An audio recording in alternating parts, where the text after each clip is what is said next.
Bienvenidos a una nueva transmisión de Quién quiere ser presidente, pero en esta ocasión ya no tenemos más candidatos, sino que tenemos más preguntas que respuestas luego de que este pasado domingo 7 de febrero los ecuatorianos y ecuatorianas fueran a votar y pues existieran algún tipo de confusiones en quién acompañaría al candidato Andrés Arauz en la segunda vuelta. Y para esto nos acompañan el doctor Jaime Costales Peñerrera, que ya vamos a hacer la presentación formal, y el licenciado Iván Flores, periodista.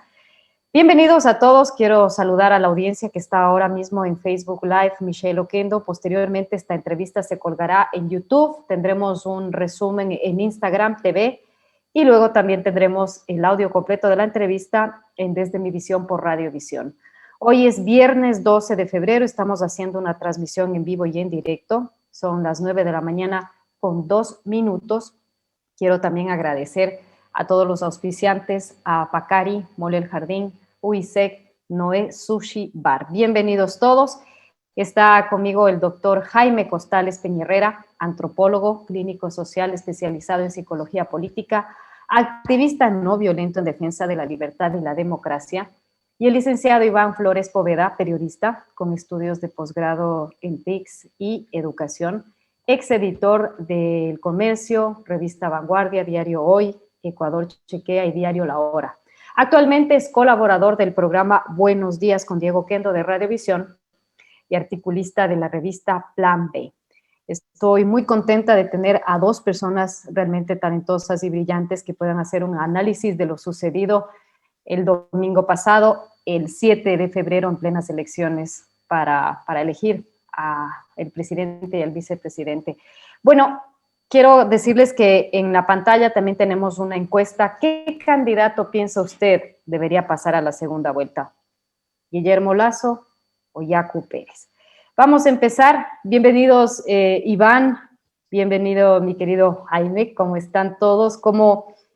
Yo creo que es importante ser un poco más informales en este tema. Quiero saber cómo se encuentran de salud, cómo han recibido este nuevo 2021. Empecemos contigo, mi querido Jaime, y luego con Iván. Pues gracias a tener la actividad con los estudiantes, esto es más llevadero porque en ese intercambio, aunque sea por vía indirecta, telemática, estamos en posibilidad de mantener un vínculo, estar atentos a lo que sucede en el aprendizaje y sentir que la vida continúa positivamente. Claro, con la preocupación natural de la situación tanto de la pandemia como de la crisis política que las elecciones han llevado. Sin embargo, creo que hay que darle la cara al viento con optimismo y con creatividad. Bienvenido, Iván. Te escuchamos igual. Espero que te encuentres bien. ¿Cómo has recibido pues este 2021?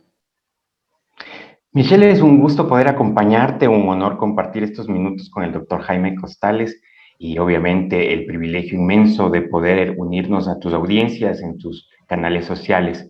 Bueno, es un 2021 con desafíos en lo profesional, en lo humano, con desafíos emocionales. Un ámbito es obviamente protegernos de la pandemia, pero otro ámbito fundamental está en la cabeza, en las emociones, en la mente. A veces el confinamiento también pasa ese tipo de facturas. Pero afortunadamente, Michelle, yo he podido desarrollar mi trabajo con normalidad. Tengo ese privilegio de poder, en la mayoría de las ocasiones, trabajar desde casa. Ahorita estoy conversando con ustedes desde el Valle de Tumbaco. Hay aire puro, hay colibríes. Hoy está precisamente un poco nublado, pero debo reconocer ese inmenso privilegio frente a una situación tan tensa que vive el país.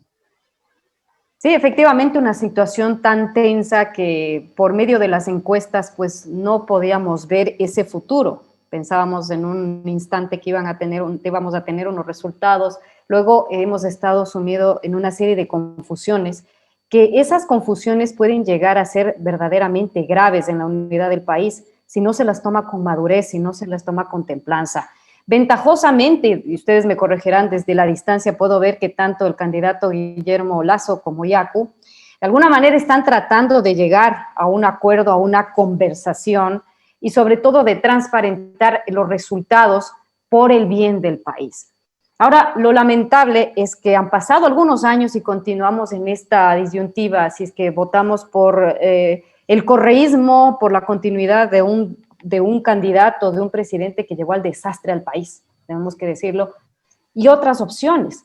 Hagamos una radiografía ideológica del país. ¿Cómo dividiríamos al Ecuador ideológicamente luego de los resultados que hemos tenido este pasado domingo 7 de febrero? Empezamos contigo, Iván.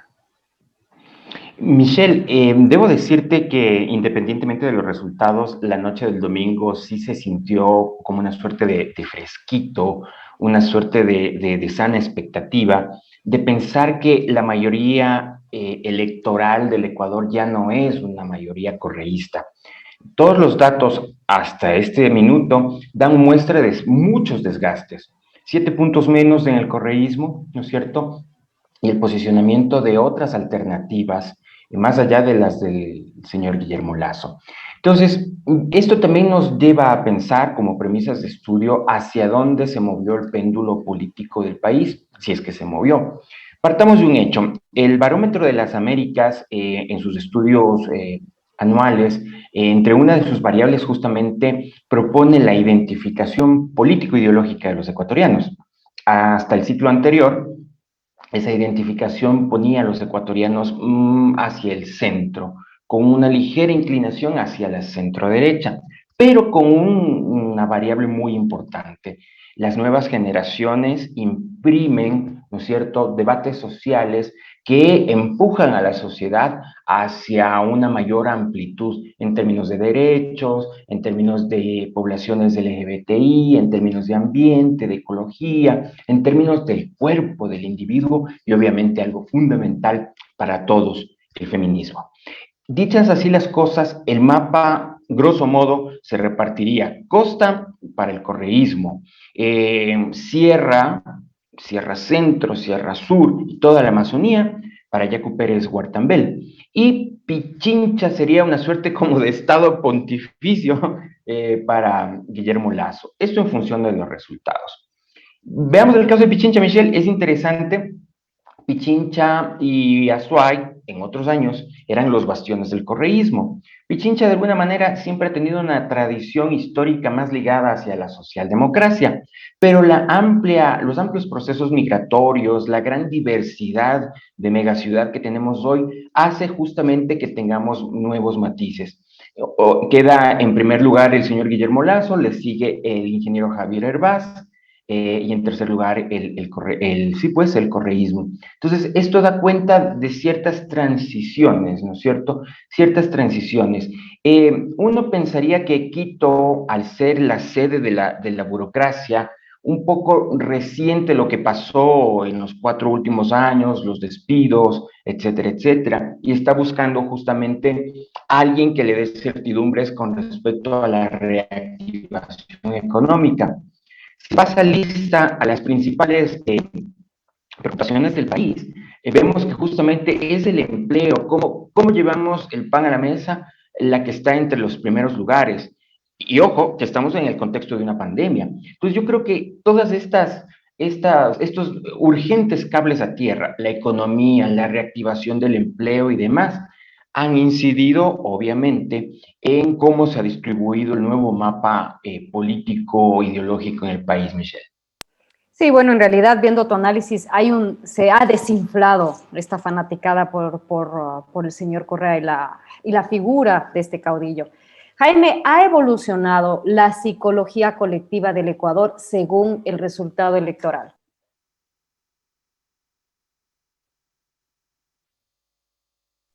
Está silenciado tu micrófono.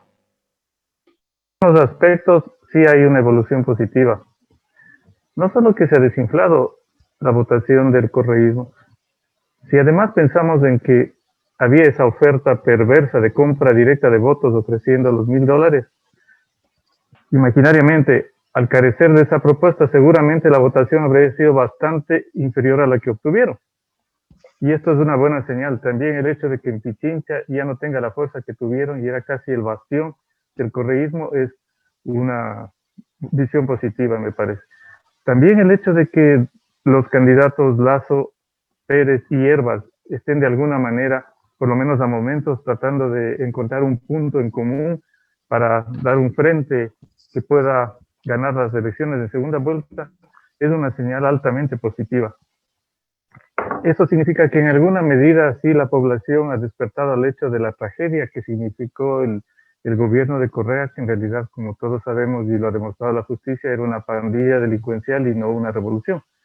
Entonces, pero a la vez hay que estar alertas porque ellos son capaces de todo y están apostando a la fractura de Lazo y Pérez de tal manera que pudieran ganar con más facilidad Arauz en la segunda vuelta y eso sería trágico para el país.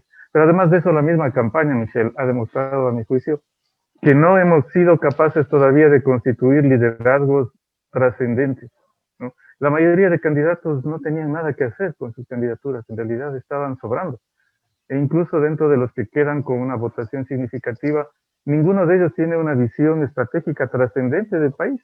Entonces estamos abocados a liderazgos medianos y en medio de eso nos toca elegir, pero el desafío hacia el futuro es no solo consolidar la democracia evitando el regreso del correísmo, sino una gran tarea colectiva que tenemos es provocar el surgimiento de liderazgos trascendentes, de otro nivel intelectual, espiritual, con una visión estratégica mucho más allá de lo que ven los actuales candidatos. Y eso implica que la sociedad tiene que dar un salto evolutivo de conciencia. Hay un despertar leve de la conciencia, pero todavía el Ecuador está sumido en una especie de eclipsamiento de la conciencia, que es justamente el negocio del populismo, mantenerle en la ceguera política a la gente para cosechar la votación. Iván, te pregunto, el triunfo del candidato de la izquierda democrática, Hervas, que finalmente es como una figura del outsider, ¿representa una señal de la necesidad de regresar a un esquema de partidos políticos? Michelle, independientemente de lo que hizo el candidato Hervás, el sistema político actual está en una situación comatosa. No da más envuelto en poco tiempo la crisis de representación política. Creo yo que el Código de la Democracia, que fue un traje hecho a la medida del correísmo, necesita ser reformado ampliamente. No podemos seguir financiando la caravana, la procesión de Viernes Santo, que supuso tener 16 binomios en una papeleta. Eso es una paradoja democrática. No quiere decir que mientras más figuras existan en la lid presidencial tengamos un sistema más consolidado. Por el contrario, da cuentas de una suerte de subdesarrollo, ¿no es cierto?, de una suerte de infrapolítica en la cual prevalecen los caudillismos, así sean caudillismos familiares, es decir, que solamente me conoce mi familia, pero prevalece el personaje antisistema. Eso, hay que trabajar colectivamente, la ciudadanía es corresponsable de lo que pasa, somos corresponsables de lo que sucede, no podemos, insisto, seguir financiando o tolerando organizaciones políticas que sigan en Wikipedia. No podemos seguir tolerando organizaciones políticas que afortunadamente estas elecciones no llegaron a la Asamblea, pero organizaciones políticas que postulan a personas reñidas, sí, no, eso es una vergüenza, eso es una infrapolítica, ¿no es cierto? Y apostar, pensaría yo, a la consolidación de tendencias. Mira, Michelle, haciendo un cotejamiento de los planes de gobierno, los 16 binomios tranquilamente se pudieran haber reducido a 4 tendencias. No quisiera hablar de binomios, pero sí 4 tendencias. Es decir, hay un gran grupo que de alguna manera cohabita en términos ideológicos y conceptuales en las órbitas de lo que representaría la tendencia en la cual destaca Guillermo Lasso. Hay otro grupo, ¿no es cierto?, que pudiera ser la socialdemocracia o una socialdemocracia con este fuerte componente generacional, etnográfico y demás, que sería el movimiento Pachacutic.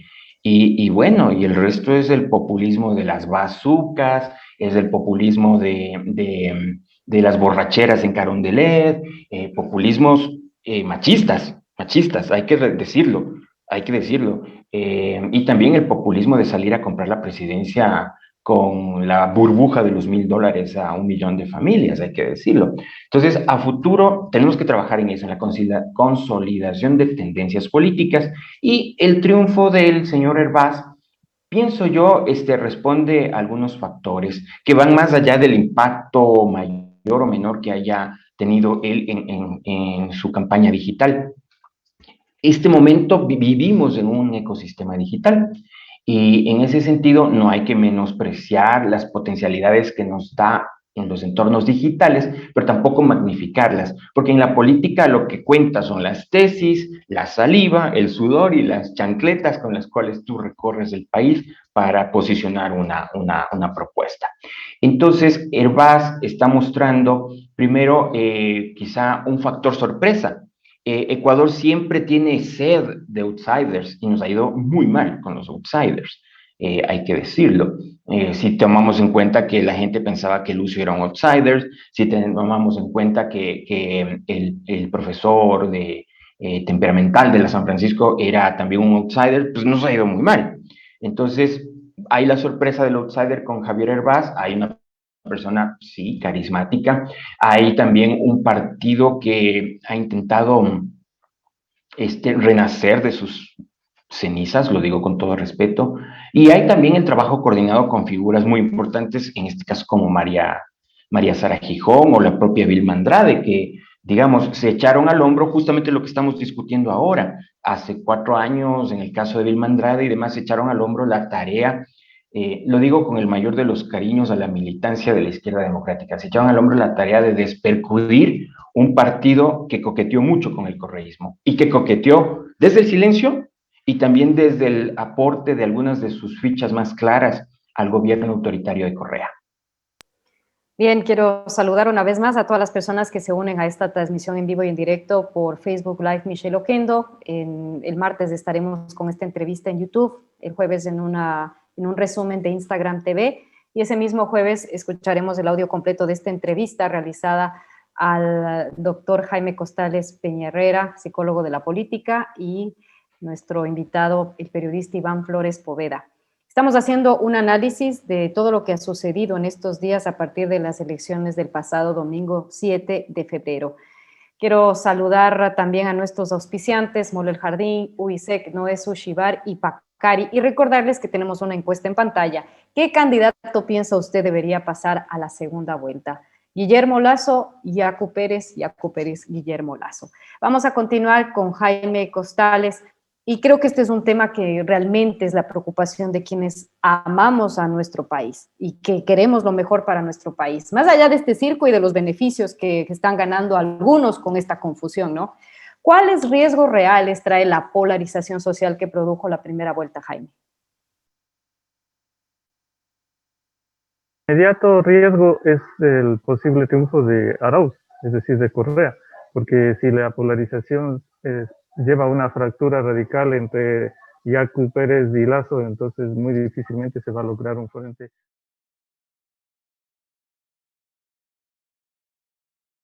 Esto es que a largo plazo, ese país que ya quedó psicológicamente torpedeado, envenenado por el correísmo, porque gran parte de la tarea del correísmo fue inocular una especie de veneno psicológico a través del odio de clases y de grupos en la sociedad ecuatoriana. Eso a largo plazo solamente deteriora los cimientos de la sociedad ecuatoriana y nos pone al borde de conflictos mayores, como ya se pudo ver en octubre del 2019, en la toma y la destrucción del Centro Histórico de Quito, de la Contraloría y demás. Entonces la polarización exacerba lo peor que hay en una sociedad y surgen los extremismos, tanto de derecha como de izquierda, y eso en el peor de los casos puede llevar a una guerra civil, lo cual por mi parte, igual que ustedes, espero que nunca ocurra, pero el extremo puede ser ese, si es que no se curan las heridas sociales. Y en ese caso justamente hay que entender algo, mi querida Michelle e Iván, y es el hecho de que necesitamos trascender la vieja y caduca división de izquierda y derecha.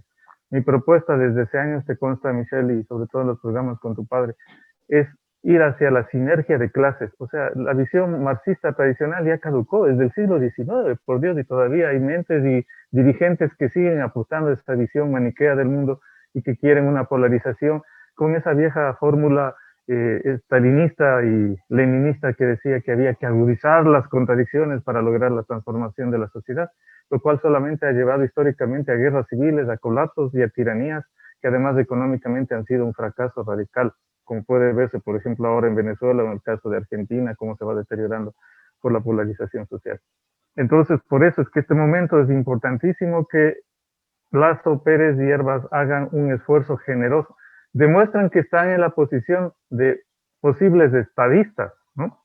Y un estadista tiene como misión fundamental curar las heridas de su sociedad, cerrar esas brechas brutales que se producen en las circunstancias históricas y políticas y ayudar a construir una brújula social que vaya evolutivamente en una mejor dirección.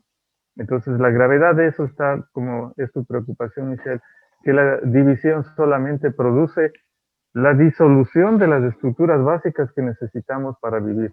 Por lo tanto, el discurso de odio, estilo correísta, es un discurso patológico. Yo lo demuestro en mi última publicación, Psicología Política del Ecuador. Esa vieja política de odios, de revanchismo, de amenazas, de persecución, de delincuencia organizada, es psicopatología, o sea, es enfermedad política. Y la misión sagrada en ese plano, tanto de los dirigentes como de los ciudadanos, es encontrar caminos de curación de esas profundas heridas sociales. Gracias, Jaime. Iván, tú ya lo has mencionado, ¿no es cierto? Como sociedad debemos seguir evolucionando. De hecho, ayer tenía unas clases sobre podcasting y hacen un análisis de la generación de los millennials y los que son más jóvenes, ¿no? Y son personas que pues ya no son tan fáciles de convencer con cualquier discurso, tienen una preocupación muy grande por el medio ambiente, por la equidad de género, por la integración de la comunidad LGBTI. Y yo creo que finalmente eso es lo que ha calado de la figura de Yacu Pérez. ¿Tú crees que el Ecuador está madurando, está dando un paso adelante para poder tener un presidente con las características de Yacu Pérez y con estos elementos que te estoy mencionando y que tú ya los has mencionado, que son tan importantes para un progreso en el mundo? Ya no solo estamos hablando de un camino del Ecuador, sino de una evolución planetaria. ¿Tú crees que eso es lo que ha llegado, lo que ha calado en las generaciones más jóvenes frente a la figura de Yacu Pérez? Yo comparto plenamente lo que tú dices y comparto lo que mencionó Jaime hace unos segundos. Pienso que los esquemas taxonómicos de la política que favorecen la polarización debieran ser superados. Justamente en muchas de las conciencias de los políticos ecuatorianos todavía no cae el muro de Berlín. Y yo pienso que más allá de estas dicotomías, izquierda o derecha, correísmo o anticorreísmo, yo creo que la ciudadanía y las nuevas generaciones, los nuevos electores, nos están mostrando que la política tiene que, de alguna manera, ser reclasificada en función de cuán garantista de derechos es una figura, un partido, un movimiento o una tendencia. Las nuevas sensibilidades de las cuales tú diste cuenta, Michelle, creo yo, en estas elecciones, lo quiero mirar de una manera optimista, creo yo, fueron el gran elector, el gran factor diferenciador. El correísmo pierde puntos con respecto a sus elecciones, a su data histórica. El candidato Guillermo Lasso también pierde puntos con respecto a su data. Y si tú sumas, aunque no es muy apropiado, pero si tú piensas el caudal de votos que tienen Yacu Pérez y Javier Hervás, estamos viendo la urgencia, el reclamo, la demanda ciudadana de nuevos discursos de la política que manejen ese adecuado equilibrio entre la individualidad y el colectivo. Vivimos 10, 12, 14 años de una presencia molestosa del Estado en los cuerpos, ¿no es cierto?, principalmente en los cuerpos de las mujeres. Vivimos una presencia molestosa del Estado en las mentalidades, porque desde el Estado, como bien decía Jaime, se armó las conciencias. Ese fue el balón de oxígeno del correísmo, la división, la fractura social. Pero llega un momento en que, independientemente de las condiciones socioeconómicas, es decir, si hemos crecido más o menos en relación al PIB, llega un momento en que las sociedades dicen, oiga, reconciliémonos, oiga, regresémonos a ver para pensar en proyectos colectivos de lucha contra las inequidades y demás.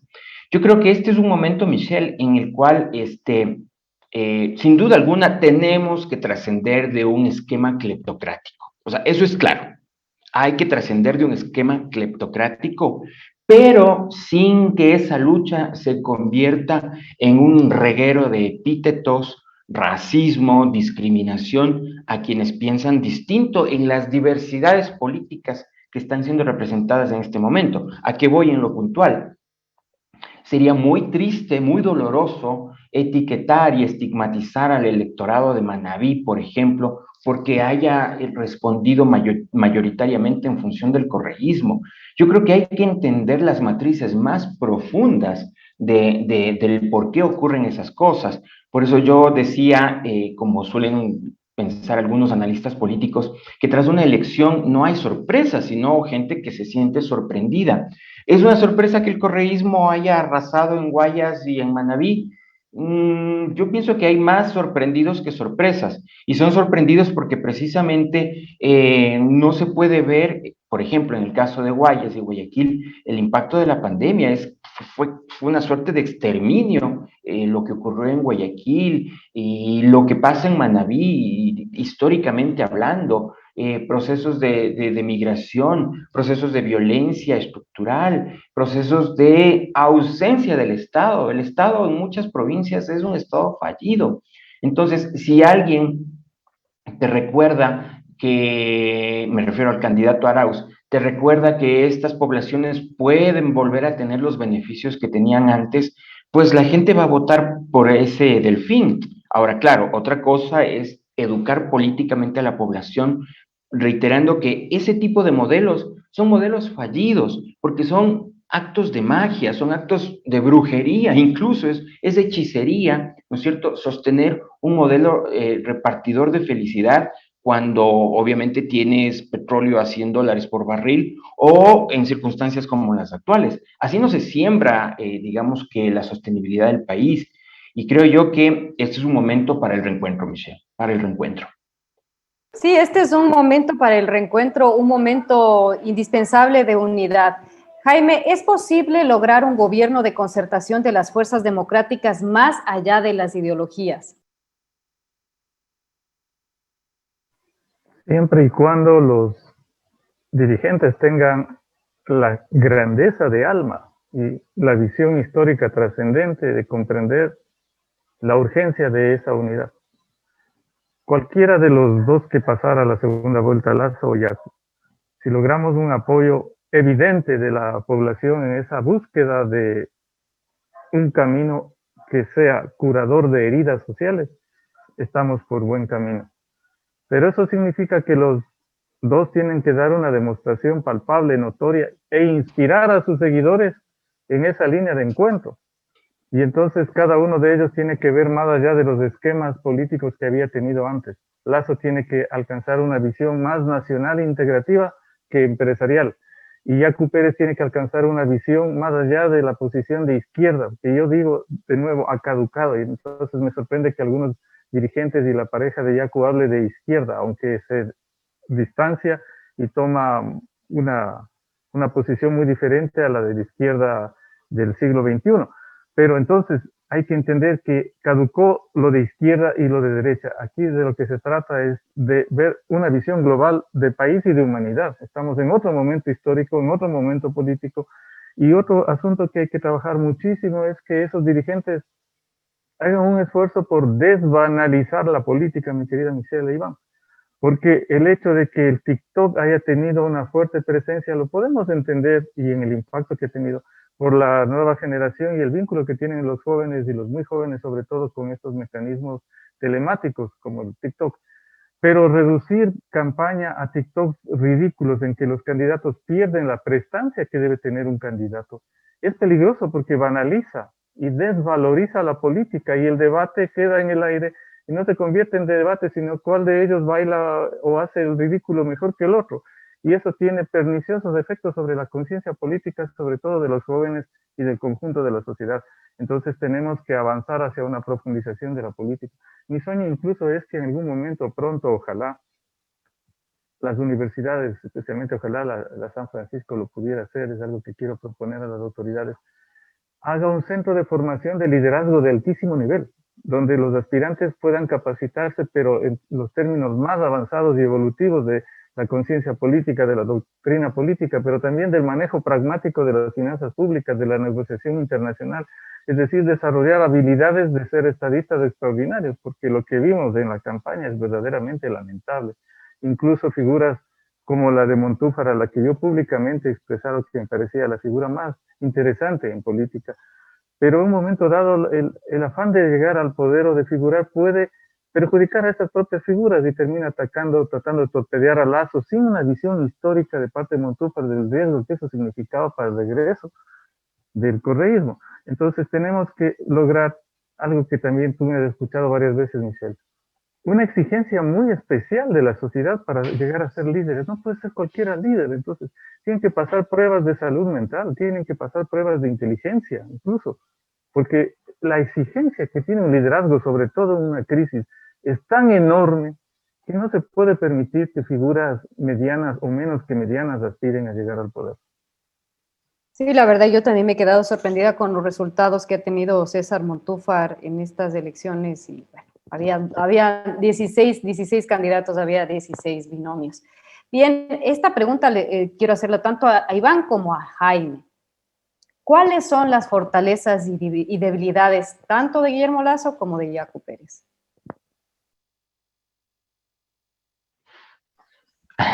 Compleja pregunta, Michelle. A ver, yo pienso que uno de los primeros atributos de Guillermo Lasso es su perseverancia. Eh, Dicen que a veces la obsesión es la única que paga y hay que reconocer que él tiene el músculo financiero y el músculo institucional detrás de sí para poder haber hecho este ejercicio de resistencia frente al correísmo. Eh, Pienso también que el movimiento Creo, al cual él representa, que entiendo estaría por cumplir 10 años, fue un intento serio, ¿no es cierto?, de participación política al pensar a los movimientos y los partidos como un think tank, ¿no es cierto?, como un tanque de pensamiento. Entonces eso es una ave rara en la política ecuatoriana. Entonces yo por ahí destacaría ese punto de Guillermo Lasso. Luego, de Yacu Pérez Guartambel, yo destaco su contemporaneidad. Él es un personaje muy posmoderno, ¿no? Muy contemporáneo. Es un personaje que su historia de vida, de alguna manera, es congruente con lo que ha sido su práctica política. Me parece, y ojo, yo no voté por Yacu Pérez Guartambel, pero me parece que es una de las figuras más auténticas que tiene la política ecuatoriana actual. Lo conozco desde hace unos 15 años más o menos y él sabe jugar muy bien con los simbolismos. El hecho criticado por los correístas de que antes se llamaba Carlos y ahora se llame Yacu Sacha revela más la ridiculez de formulación conceptual de los correístas a la hora de confrontar una tesis o una tendencia política y da cuenta también de la violencia simbólica que impera en muchas mentes correístas. Es decir, tenemos el derecho a la autodeterminación. Entonces, señores, gobiernen sus cuerpos, gobiernen sus mentes, pero no hagan de eso catecismo para todo el país, ¿no es cierto? Y creo yo que hoy que estamos conversando, Michelle, viernes 10 de febrero, está anunciado un proceso de acuerdo, de revisión 12 de conjunta de febrero. datos. 12 de febrero. Exacto, 10 de febrero, perdón, de 12. revisión con... Ah, sí, perdón, mi extravío, 12 de febrero. Estamos 12 de febrero y ahí la promesa y el gesto muy potente, muy simbólico de dos líderes nacionales sentados en una mesa mirando los resultados con la promesa, que es un compromiso público de cualquiera que fueran estos resultados, aceptarlos y convocar a un Frente Nacional contra la Corrupción. Yo creo que, por eso te decía, yo sí siento un aire fresquito que recorre la ciudadanía, porque esto ya es una muestra de madurez y genera muchas expectativas, querida Michelle. Sí, la verdad es que eso a mí me enorgullece, realmente. Como ecuatoriana y estando lejos, ver ese grado de madurez es algo que me lleva, me da esta sensación de paz, porque creo que como ecuatorianos y ecuatorianas hemos vivido unas situaciones tremendas. Ahora esto añadido a la emergencia sanitaria, a la pandemia del COVID-19, yo creo que el país necesita esta unidad y espero de todo corazón que gane uno de los dos, de los que tienen que pasar a la segunda vuelta y que hagan un buen gobierno y que sobre todo llamen a la unidad y a querernos y que hagan un buen papel, porque a mí lo que me preocupa es que de aquí a 4 años sigamos en este mismo cuento de los unos contra los otros. Jaime, desde tu perspectiva, ¿cuáles son las fortalezas y las debilidades tanto del señor Jaco Pérez Guartambel, tanto del señor Guillermo Lasso? Cuanto al señor Lasso, me parece que es una persona centrada, serena, madura, resiliente, porque su propia biografía de vida muestra que ha hecho un esfuerzo para salir de una condición muy limitada y convertirse en un hombre económicamente muy poderoso. Me parece un ser bondadoso, lo que se dice en ecuatoriano, buena gente, positivo, con deseos genuinos de que el Ecuador encuentre un rumbo de prosperidad. Ahora, en cuanto a las limitaciones, justamente la formación ideológica que no es tan contemporánea en relación a lo que necesita el Ecuador actual, pero él tiene una flexibilidad adaptativa y justamente lo que se señala en cuanto al encuentro que van a tener con Pérez Guartambel es demostrativo de una apertura mental y de una condición positiva para hallar una vía adecuada para salir de este dilema social gravísimo en el que estamos, ¿no? En cuanto a Pérez, me parece que tiene una narrativa que llega a la gente con su propia biografía conmovedora, etcétera, un hombre sencillo que ha hecho un esfuerzo por irse posicionando a lo largo del tiempo de su participación política, con luchas significativas en defensa de la naturaleza y demás. En cuanto a las fragilidades, me parece que el hecho de tener dentro de su sector a grupos de extremistas como los de octubre del 19 y no haber tomado la distancia suficiente, aunque ahora anda pidiendo que todo marche sin violencia, y eso es lo necesario, ¿verdad? Pero a mí me provoca interrogantes de la presencia, aunque están distantes políticamente, pero están dentro del movimiento Isa y Vargas, que son posiciones extremas sumamente peligrosas, porque son posiciones que ya vivió trágicamente Perú, por ejemplo, en la época de Sendero Luminoso, ¿no es cierto? Entonces eso no le conviene al Ecuador para nada. Y por otro lado también la presencia del MPD, el Movimiento Popular Democrático, que ha sido más bien un movimiento violento, que le hizo mucho daño a la educación a lo largo del tiempo, etcétera.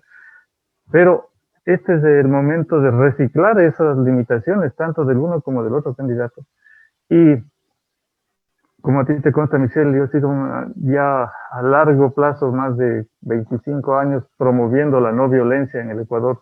Entonces, justamente la esperanza de que ese encuentro que ahora se está dando entre ellos pueda ser una señal activa, práctica, real, palpable de una política no violenta, de diálogo, de entendimiento, que pone las grandes metas sociales de paz, prosperidad y democracia y de lucha anticorrupción por encima de los intereses de una candidatura particular. Si eso se logra y se consolida el frente para triunfar sobre el correísmo, será un enorme momento histórico evolutivo para el país, un gran momento. Pero además de eso, como tú adviertes, la preocupación no solo es que se logre esa unidad, sino que sea exitosa en la gestión de la crisis y en la promoción del desarrollo del país.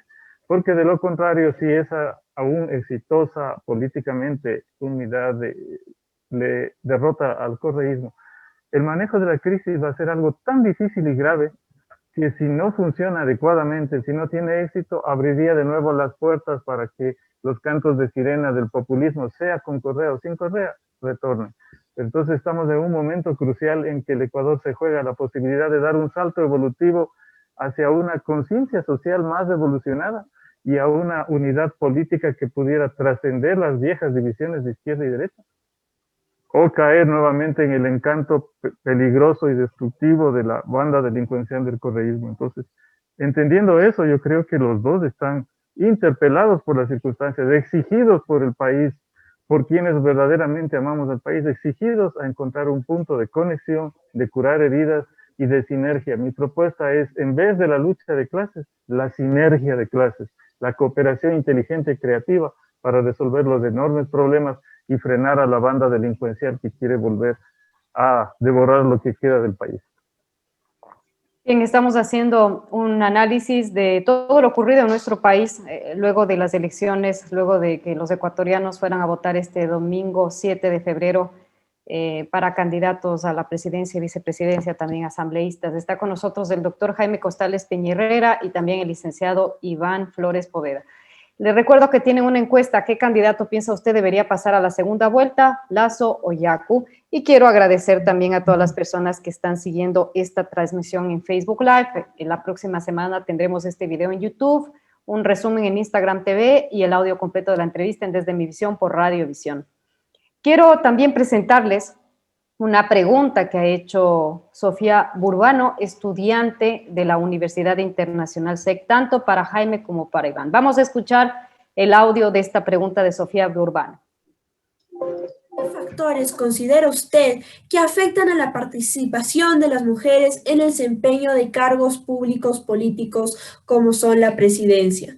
Considerando que en estas elecciones solo presenciamos a una candidata mujer que no pasó a la segunda vuelta. Si quieres, puedes empezar tú, Iván. Bueno, Michelle, esa es una de las grandes tareas que tenemos como sociedad, romper techos de cristal. Mira, todavía tienen que corroborarse ciertos datos, pero me parece que la participación política de las mujeres en la Asamblea sigue cayendo. Creo que tendremos apenas 38 asambleístas, me parece. Ofrezco disculpas a tu audiencia. Quizá este no sea un dato preciso, pero más o menos esa sería la proporción.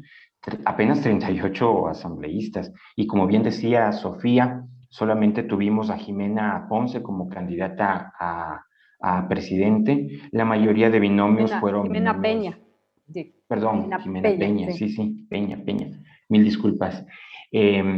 Tuvimos la mayoría de binomios conformados por hombres y ahí tú te das cuenta de que por más que exista la ley, ¿no es cierto? Por más que pongamos en piedra y en bronce los criterios de equidad, de paridad y demás, si es que desde los propios partidos políticos no hay esos ejercicios necesarios de democracia interna, nada de eso vamos a conseguir ya en la lid electoral.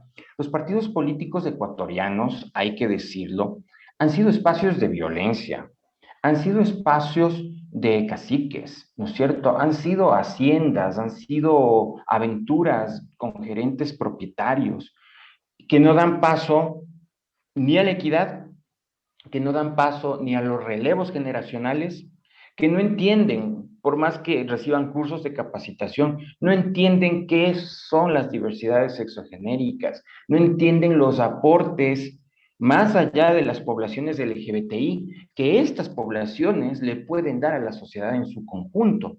Entonces, los partidos políticos tienen que hacer ese exorcismo interno.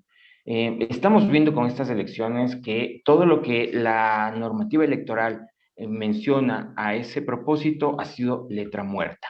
Entonces, si las militancias, si las bases no hacen un ejercicio corresponsable de exigencia, de depuración de los movimientos y partidos políticos, seguiremos teniendo una política heteronormativa, una política de patriarcas. Lo mismo tu respuesta para Sofía, mi querido Jaime.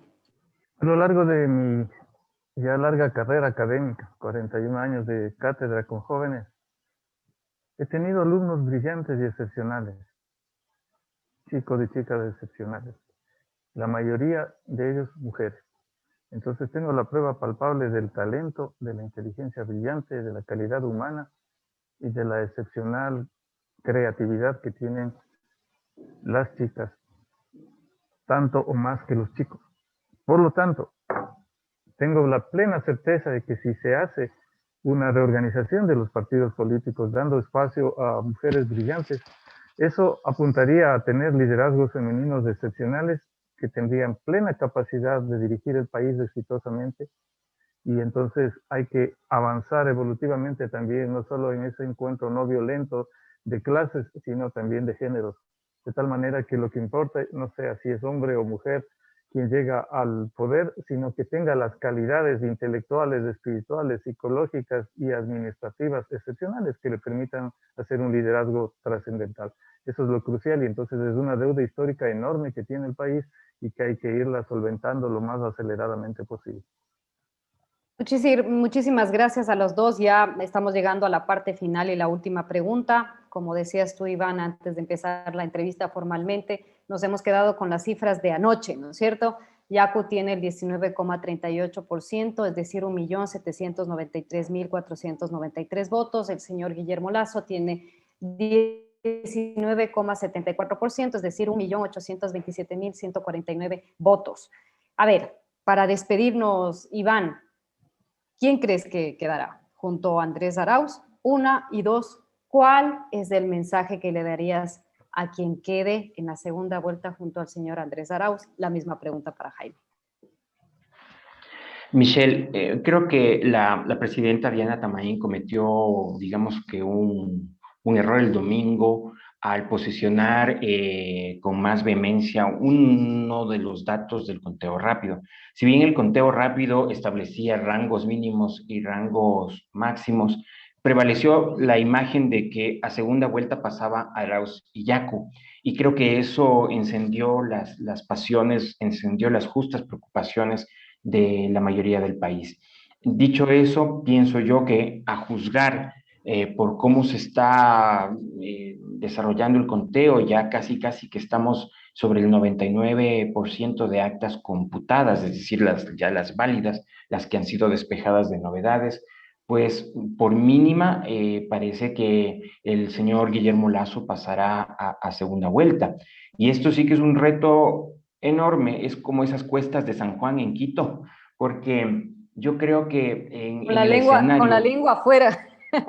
uy, sí, es una cuesta del suspiro, como hay en el centro histórico, con la lengua fuera, deshidratado, porque en el escenario, manejemos los escenarios, porque todavía no tenemos proclamación de resultados, en el escenario más potencial de que sea la segunda vuelta Arauz-Lasso, pues Arauz y yo creo que ahí está dando señales, guiños hacia ciertas bases de los electorados de Pachacutí y de la izquierda democrática. Bueno, también hay que decirlo, el bucaramismo se ha presentado como alguien que se suma a la campaña de Arauz por declaraciones de ciertos personajes, y eso también hay que tomarlo en cuenta. Pero lo fundamental, de ser Lasso quien pasa, es muy complejo que él ganase solamente con el 51%. O sea, necesita mayores márgenes de legitimidad para poder apostar a los márgenes mínimos de gobernabilidad, tomando en cuenta que en la Asamblea el correísmo pondrá más o menos 49 asambleístas. Y si tras las conversaciones de hoy no surge un acuerdo de gobernabilidad más que de cogobierno, lo que uno espera es gobernabilidad, ¿no es cierto? Porque un cogobierno es un hecho coyuntural. Pongo a tus figuras, son figuras fusibles y cuando venga una crisis me deshago de esas figuras. Lo que se necesita es procesos de gobernabilidad y creo yo que parte de eso sería entender que en la Asamblea es urgente un proceso de concertación, Pachacutí, Izquierda Democrática y otras fuerzas para tener pesos y contrapesos, ¿no es cierto? Entonces, yo creo que el candidato Guillermo Lasso tendría que en este momento replantear su estrategia electoral para conseguir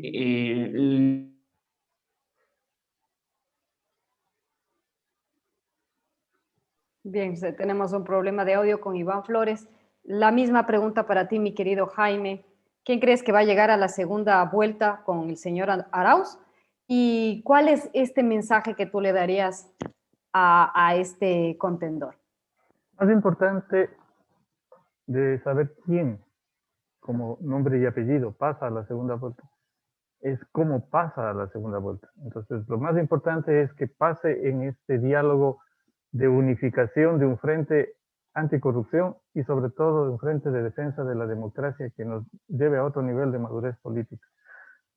Lo más probable, de acuerdo a lo que se ve, es que pase el señor Lasso. Sin embargo, de eso, cualquiera de los dos que pase necesita justamente dar una demostración práctica de que se convierte en un líder trascendente. Quiero insistir en eso. Y un líder trascendente es alguien que ve históricamente, que tiene una propuesta que puede orientar como una brújula inspiradora de valores éticos y espirituales a toda la sociedad para curar las viejas heridas y lograr construir soluciones inmensas para la pandemia, en este caso, para el desempleo que nos está carcomiendo, para la crisis económica y para ese reencuentro de voluntades que le puede unificar al país. Ese es el momento en que es necesario que reciban este mensaje tanto el señor Lasso como Yacu Pérez.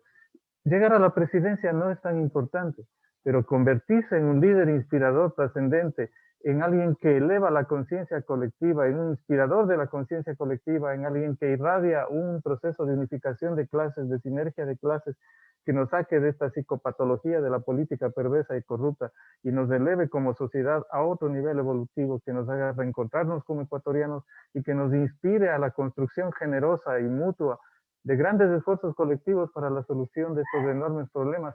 Esa es la verdadera llamada, el verdadero desafío interno que está pidiendo este país a gritos para no seguir desangrándose en manos de populistas perversos que solo han podido poner a un monigote de segunda categoría de candidato y que no podemos permitir que lleguen al poder.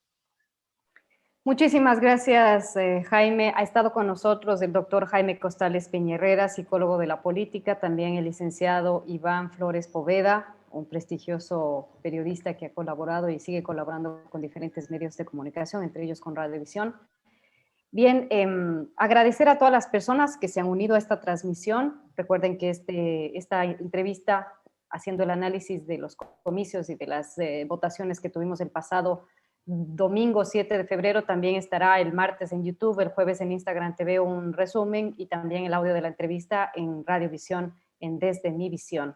Quiero, antes de despedirme, decirles que las personas que han estado enlazadas han respondido a esta pregunta. ¿Qué candidato piensa usted debiera pasar a la segunda vuelta? El 41% ha dicho que Lasso y el 59% ha dicho que Yacu Pérez Huartambel. Con esto nos despedimos. Agradecemos a todo el equipo. Quiero agradecer a todo el equipo que está conmigo en esta transmisión. Hemos iniciado el pasado 18 de octubre. Hoy concluimos esta temporada de ¿Quién quiere ser presidente? Y próximamente, esperamos que en marzo, estaremos con una nueva temporada de otros temas de actualidad. Un abrazo y muchísimas gracias. Gracias, mi querido Jaime, y gracias a Iván. Que tengan un buen día. Igualmente, Michelle, muchas gracias. Todos los éxitos por la bella España. Gracias, muchas gracias.